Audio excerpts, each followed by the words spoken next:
দেখো, আজকে যে একটা নিয়ে দেখব সেটা হলো কি FCRA, foreign contribution regulating act. Foreign contribution regulating act, ঠিক আছে। এই ব্যাপারে আজকে দেখি এ কি করে, রেগুলেট করে কাদেরকে, এনজিওগুলোকে, ভারতবর্ষে নন গভর্নমেন্টাল অর্গানাইজেশন যেগুলো আছে তাদেরকে রেগুলেট করে, ঠিক আছে। যাতে কি রেগুলেট করে যে বিদেশ থেকে যদি এনজিওগুলোতে ফান্ডিং আসে, টাকা পয়সা আসে, তাহলে সেই টাকা পয়সা, ফরেন ফান্ডিং, এগুলো শুধু কি সমাজের উন্নয়নের কাজের জন্য এই টাকা পয়সাগুলো আসছে, নাকি না এই টাকা পয়সা দিয়ে রাজনৈতিক কোনো প্রভাব ফেলার চেষ্টা করা হচ্ছে, বা দেশের মধ্যে কোনো অস্থিরতার প্রভাব তৈরি করার চেষ্টা করা হচ্ছে। সেই জন্য সেটাকে পর্যালোচনা করার জন্য এই FCRA, এই অ্যাক্ট আনা হয়েছে, ঠিক আছে, চালু করা হয়েছে। এইবার বাসি কবে প্রথম এই অ্যাক্টটা আসে। এই FCRA, এই অ্যাক্টটা আছে হিস্ট্রি প্রথম 1976 সালে, যে তখনকার প্রাইম মিনিস্টার ছিল ইন্দিরা গান্ধী। তখন ইন্দিরা গান্ধী প্রধানমন্ত্রী ছিল। ইমার্জেন্সির সময়, যখন আপাতকাল ইমার্জেন্সি চলে, তখন এই অ্যাক্টটা প্রথম এনে কার্যকর করা হয়, ঠিক আছে। এর উদ্দেশ্য হলো কি, ভারতের সিদ্ধান্ত ভারতীয়রাই নেবে, অন্য দেশ ভারতে এসে রাজনীতি খাটাতে পারবে না, বা অন্য দেশের ফান্ডিং ভারতের রাজনীতিকে উত্তাল যাতে না করতে পারে, সেই জিনিসটা পর্যালোচনা করা। এবার এই অ্যাক্টের মধ্যে অনেক নিয়মকানুনগুলো ছিল। এইবার দেখি এই অ্যাক্টটা ছিল, এইবার 2010 সালে এই FCRA, এই যে অ্যাক্ট, এই অ্যাক্টটাকে কি হলো, নতুন করে আনা হলো। এইটা কিন্তু আগেরটার মতন ছিল না, 1976-এর মতন না।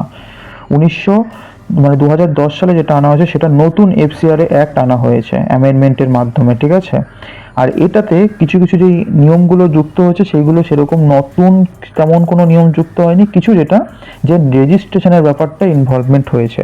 আগে রেজিস্ট্রেশন ছিল না, এখন রেজিস্ট্রেশন। আর রেজিস্ট্রেশনের যে ভ্যালিডিটি থাকবে সেটা হলো কি 5 বছরের ভ্যালিডিটি থাকবে, ঠিক আছে। 5 বছর হয়ে গেলে তারপরে তার আবার রিনিউ করাতে হবে।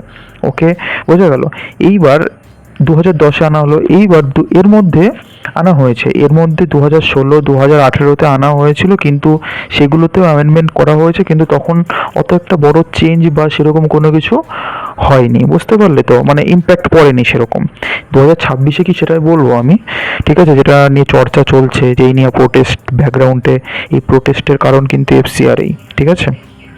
এইবার দেখো, 2020-তে যেই FCRA-র যেই অ্যামেন্ডমেন্ট হয়, অ্যামেন্ডমেন্টে কঠোর, এই অ্যাক্টটাকে আরও কঠোর করা হয়, অনেকটা কঠিন করা হয়, ঠিক আছে। 20-তে আগে যে আনা হয়েছিল তার তুলনায় অনেকটা কঠিন করা হয়। কীরকম সেটা বোঝার জন্য এটা দেখতে হবে। আগে কি হতো, বিদেশ থেকে টাকা আসলো। এইবার বিদেশ থেকে টাকা আসলো NGO এতে, ধরো NGO এতে টাকা আসলো। এবার তারপরে কি, NGO A কি করতো, এই টাকাটা NGO B তে দিত। NGO B কি করতো, ওই টাকাটা যদি চাইতো তাহলে NGO C কে দিত। মানে কি, NGO C দেরকে টাকা পয়সা দিয়ে অ্যাকচুয়ালি বলতে পারো তাদের আয়ত্তে রাখা আর কি, ব্যাপারটা এরকম। বা নিজের NGO বিভিন্ন জায়গায় খোলা, মাধ্যমে এরকম টাকা। তার মানে কি, বিদেশের ফান্ডিং কিন্তু একটা NGO-তে পাঠালেই সেটা কিন্তু চেন কানেকশন করে অন্যান্য NGO-তে ভারতের মধ্যে স্প্রেড হয়ে গেল। এটা কি করলো, সরকার চেঞ্জ করে দিল। এটা কি করলো, 2020-তে যেই বড় অ্যামেন্ডমেন্টটা আনা হয়েছে, সেই অ্যামেন্ডমেন্টের ইম্প্যাক্ট এরকম। এই যে প্রসেসটা দেখালাম, এটাকে বলা হচ্ছে সাবগ্রান্টিং প্রসেস, ঠিক আছে। এইবার এই প্রসেসটাকে নিষিদ্ধ করে দিল। কি বললো, বিদেশ থেকে টাকার ফান্ডিং একটা NGO-তেই তুমি দিতে পারবে।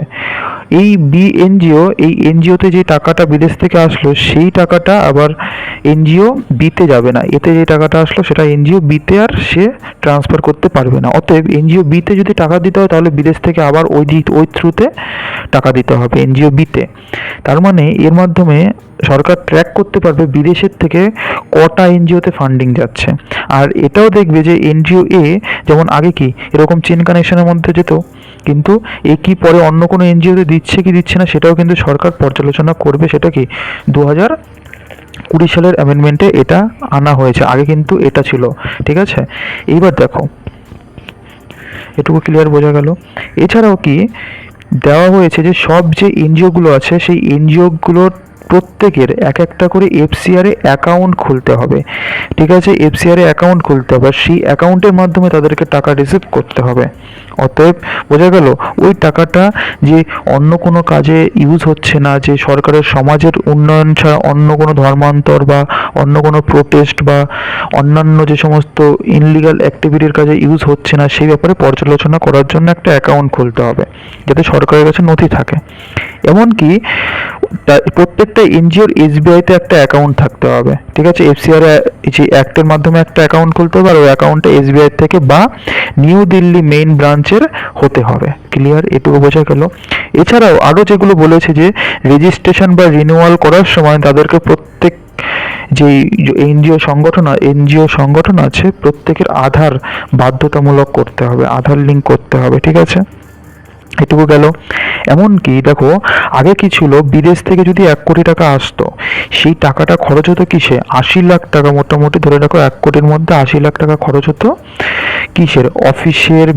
অফিসের কাজে, মানে তাদের যে এনজিও চালাবে সেই জন্য, মানে লোকজন তো লাগবে ডেফিনেটলি, লোকজনের পকেটে যেত, তারপর বেতন থাকতো তাদেরকে, প্রশাসনিক কাজে ব্যবহার হতো। তার মানে কি, এই যে বেতন রূপে যেই এই টাকা তাদের লোকজনের হাতে যেত, তারা কি এটা সমাজের কাজে লাগাতো? ডেফিনেটলি লাগাতো না। সমাজের কাছে অত টাকা লাগানো হতো, 20 লাখ টাকা লাগানো হতো সমাজের কাছে। ওকে, বোঝা গেল, সমাজের কাছে 20 লাখ টাকা সমাজ সেবার কাজে লাগাতো। এইবারে 20 লাখ টাকা সমাজ সেবার কাজে দেবে, তখন এই টাকাটাও কাদের হাতে যাবে? এই টাকাটা ডেফিনেটলি এই যে এনজিওর মধ্যে কাজ করবে, যাদের বেতন আসতো, তাদের কাছেই যাবে। তার মানে কি, এরাও এই সমাজের কাজে লাগাবে নাকি না সত্যি সমাজের কাজে লাগছে, নাকি এটা কোনো দেশের মধ্যে অশান্তি ক্রিয়েট করার জন্য কাজে লাগছে, সেটাও একটা প্রশ্ন চিহ্ন।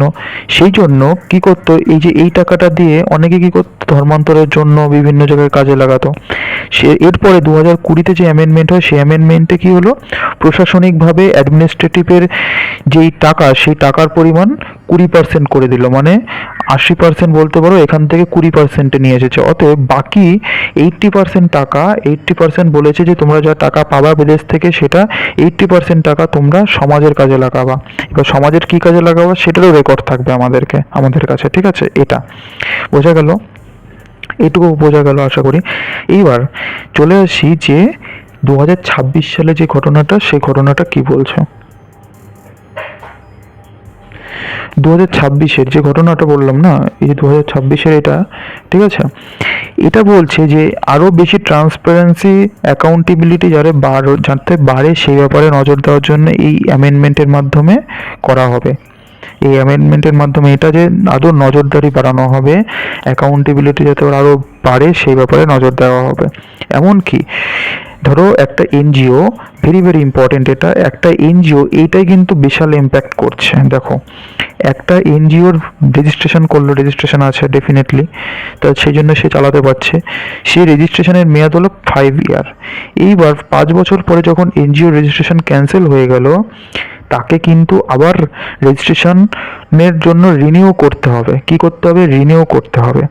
যদি সে পুনরায় রিনিউ না করে, তাহলে তার যে অ্যাসেট, তার আন্ডারে, ধরো কোনো একটা এনজিও, ধরো কোনো এই একটা এনজিও, এ কী করলো, এখানে একটা জায়গা কিনলো সমাজসেবা করার জন্য, বা এখানে একটা জায়গা কিনলো সমাজসেবা করার নামে, কিন্তু দেখা যাচ্ছে যে এ ইললিগাল অ্যাক্টিভিটি করছে, এখানে ধর্মান্তরের কাজ বা অন্যান্য দেশের যাতে ক্ষতি হয় সেরকম কোনো অ্যাক্টিভিটি করছে। তাহলে কি হবে, এই এনজিওকে তো বাধা দিতে হবে। এবার এই এনজিওগুলো তখন কি সরকারের কাছে আবার 5 বছরের পরে রিনিউ করতে যাবে। রিনিউ করতে যদি দেখে যে এরকম অ্যাক্টিভিটি হচ্ছে, তাহলে কি করবে, সরকার এদেরকে ফ্রিজ করে দেবে। এইবার ফ্রিজ করার পরে তাহলে কি এই জায়গাগুলো, তাহলে কি হবে, এই জায়গাগুলো আগের নিয়ম অনুযায়ী কি ছিল, আগের নিয়ম অনুযায়ী এই জায়গাগুলো সরকার আর নিতে পারবে না, এই জায়গাগুলো ওরকম পড়ে থাকবে। অতএব পরবর্তীতে এই জায়গার উপরে সেই ইনলিগাল অ্যাক্টিভিটি কিন্তু, বা এই জায়গা কিন্তু সরকার নিতে পারলো না। অতএব এই জায়গাকে পরবর্তীতে গিয়ে আরেকটা এনজিও তৈরি হতে পারে, সেও কিন্তু এই জায়গাকে কাজে লাগিয়ে আবার সে অ্যাক্টিভিটি শুরু করতে পারে।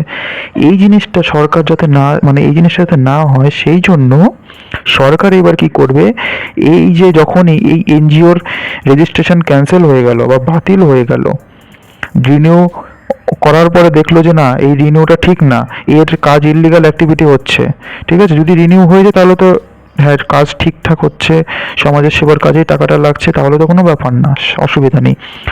যদি দেখা যায় যে না, এটা ইললিগাল কাজ হচ্ছে, তখন সরকার যে রেজিস্ট্রেশন ক্যান্সেল করে দেবে, প্লাস এই যে জায়গা আছে সেই জায়গা একটা কি ডেজিগনেটেড অথরিটির আন্ডারে অধীনে চলে যাবে, মানে ডেফিনেটলি সরকারের আন্ডারে চলে যাবে, এই জায়গাটা সরকারের অধীনে চলে যাবে। অতএব এখানে সরকার ডেভেলপমেন্ট বা যা করার সেটা সরকার করতে পারবে, কারো পার্সোনাল পকেটে যাবে না এই টাকাটা। অতএব বিদেশের টাকাটা কোথায় কাজে লাগাচ্ছে, মেন কথা এনজিওর, যদি একটা এনজিও সেটা যদি দেখা যায় যে ইনলিগাল অ্যাক্টিভিটির কাজ করছে, তাহলে এর যা সম্পূর্ণ অ্যাসেট বলতে তাদের টাকা পয়সা গয়না গাটি যা আছে, জমি জমা যা আছে ওই এনজিওর আন্ডারে, সমস্ত কিছু ফ্রিজ হয়ে যাবে, সমস্ত কিছু সরকার দখল করে নেবে। এটা হলো মেন বিষয়। অতএব এই যে সম্পত্তিগুলো সেগুলো ডেজিগনেটেড অথরিটির কাছে চলে যাবে, বোঝা গেল। অতএব বিদেশি টাকার ব্যবহার করে ধর্মান্তরের যে কার্যকলাপ সেগুলো যাতে না হয় সেইগুলোর ওপর নজরদারি অ্যাকচুয়ালি দেওয়া হবে। এই জন্যই তার মানে আগে যে ফান্ডিংগুলো আসছিল সেই ফান্ডিংগুলো তো সরকার দেখছিল, দেখে হয়তো দেখলো যে না এরকম ইনলিগাল অ্যাক্টিভিটি হতে পারে, আমি সাপোজ এটা বলছি, একটা আমি সেরকম জাস্ট একটা অনুমান করে বলছি যে এক্স্যাক্ট এরকম না, হয়তো সরকারের মনে হচ্ছে যে হ্যাঁ এখানে এনজিওর নামে ইনলিগাল অ্যাক্টিভিটি হচ্ছে বা ধর্মান্তরের প্রক্রিয়া চলছে নর্থ ইস্টের সাইডটাতে, খ্রিস্টানের বিশেষ করে, আজ তো আমেরিকার থেকে ফান্ডিং আসে, চায়নার থেকেও ফান্ডিং আসে, এইবার ওই ফান্ডিংগুলোকে কাজে লাগিয়ে এরা ধর্মান্তরের কাজ করছে, খ্রিস্টানরা ধর্মান্তরের কাজ করছে, সরকার দেখতে পাচ্ছে। এইবার দেখো এখন যদি সরকার ওর উপরে ধাবা বলে, তাহলে কিন্তু সেই অ্যাসেটগুলো কিন্তু সরকার নিজের আয়ত্তে করতে পারবে না। কেন? কারণ এই নিয়মকানুন কিন্তু এখনো পর্যন্ত সরকারের হাতে পাওয়ার দেয়নি, কারণ এটা অ্যামেন্ডমেন্ট যদি হয় তাহলে সরকারের হাতে পাওয়ার আসবে। আর ওই জিনিসটাই চাইছে না ব্যাকগ্রাউন্ডে এরা করাতে, অ্যামেন্ডমেন্ট যাতে না হয়, অ্যামেন্ডমেন্ট হয়ে গেলেই তো ওরা ফেসে যাবে। যদি ওরা ফেসে যায় তাহলে কি, ওরা ধরলো এনজিওকে, এখন যদি এনজিওকে ধরে এনজিওর অ্যাসেটগুলোকে ফ্রিজ করতে পারবে না, সরকার নিতে পারবে না, কিন্তু এই অ্যামেন্ডমেন্ট হয়ে গেলে ওরা যে অ্যাক্টিভিটিগুলো করছে ইনলিগাল বা ধর্মান্তরে যে কাজ করছে আড়ালে থেকে, সেই কাজগুলো যেগুলো মানুষের চোখের সামনে আসছে না সেইগুলো বন্ধ হয়ে যাবে। আর সেই কারণেই সাথে সাথে তাদের যে জায়গা জমি যা আছে সব সরকার নিয়ে নিতে পারে। আর ওই কারণেই এরা প্রোটেস্ট করছে, এই কারণেই খ্রিস্টানরা দেখবে বিশেষ করে, আরও অন্যান্য যে বামপন্থী লেফট যেই স্টুডেন্ট সংগঠন তারা কিন্তু প্রোটেস্টের নামে বা তাদের টাকার ফান্ডিংয়ের মাধ্যমে বিভিন্নভাবে আসছে ওখানে, ঠিক আছে। কারণ এইগুলো এত প্রোটেস্ট এতদিন ওখানে আছে, একটা ছেলে এতদিন ধরে আছে, তার মানে কি ডেফিনেটলি খাবার দাবার সব কিছুর খরচ কে দেবে? ওখান থেকে যদি দিচ্ছে তাহলে কে দিচ্ছে? টাকাটা আসছে কোথা থেকে? এতদিন ধরে আছে, এতদিনের এত ছেলের খাবারের টাকা কোথা থেকে আসছে, সেগুলো একটা কোশ্চেন। সেই টাকাগুলো কোথা থেকে আসছে বুঝতেই পারছো কোথা থেকে আসছে, সেইগুলো সরকার দেখতে পাচ্ছে কিন্তু ফ্রিজ করতে পারছে না পুরোপুরি। আবার সেই জন্য অ্যামেন্ডমেন্টটা আনতে চাইছে, অ্যামেন্ডমেন্টটা আনলে সরকারের হাতে ফুল পাওয়ার চলে আসবে সেই জায়গা জমি ফ্রিজ করার জন্য। ক্লিয়ার, বোঝা গেল? এটা হলো গিয়ে মেন বিষয়। এইবার ব্যাকগ্রাউন্ডে আছে হলো গিয়ে এই আইন, এই একটা ব্যাকগ্রাউন্ডে আছে, ঠিক আছে। কিন্তু এই একটার যদি অরিজিনালিটিটা নিয়ে, বাস্তবতা নিয়ে যদি আসে, তাহলে তো কী হবে? তাহলে তো সব ছেলে পেলে জনগণ সিম্প্যাথি ক্রিয়েট হবে না, সাপোর্ট তো করবে না। সেই কারণে কি করা হচ্ছে যে স্টুডেন্টদেরকে সামনে দেওয়া হচ্ছে, স্টুডেন্টদেরকে সামনে রেখে প্রোটেস্ট করা হচ্ছে। যদি এর মধ্যে 2-3টে স্টুডেন্ট মারাও যায়, তাহলে কি পলিটিক্স, যখন যেই পলিটিক্স খেলুক না কেন, তখন তারা সেই ইমোশনাল জিনিসটা নিয়ে পলিটিক্স খেলবে, আর এখানে ক্ষতি হবে কার? স্টুডেন্টের ক্ষতি হবে। এই জিনিসটা একটু ব্যাকগ্রাউন্ডে থাকে তো, চোখের সামনে মানুষের থাকে না, সেই জন্য অনেকে বুঝতে পারে না। এটা হলো মেন বিষয়। এবার তোমাদের যদি মনে হয় যে না আমি কোথাও একটু ভুল বলেছি বা কোনো কিছু, তাহলে অবশ্যই, বা কোথাও মনে হয় যে হ্যাঁ এইখানটাতে আরেকটু অ্যাড করার দরকার ছিল, আর যা ভুল যদি মনে হয় তোমাদের, তাহলে কেন ভুল বলেছি সেটা তোমাদেরও যুক্তি দিতে হবে, সেটা অবশ্যই বলবে।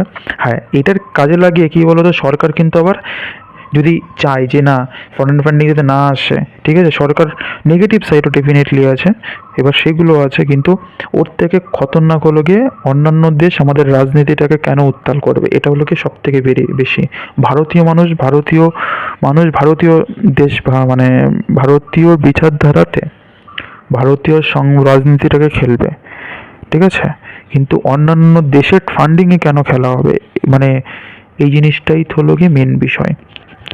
তাদের উদ্দেশ্য কি সৎ হবে? ডেফিনেটলি তাদের উদ্দেশ্য সৎ হবে না।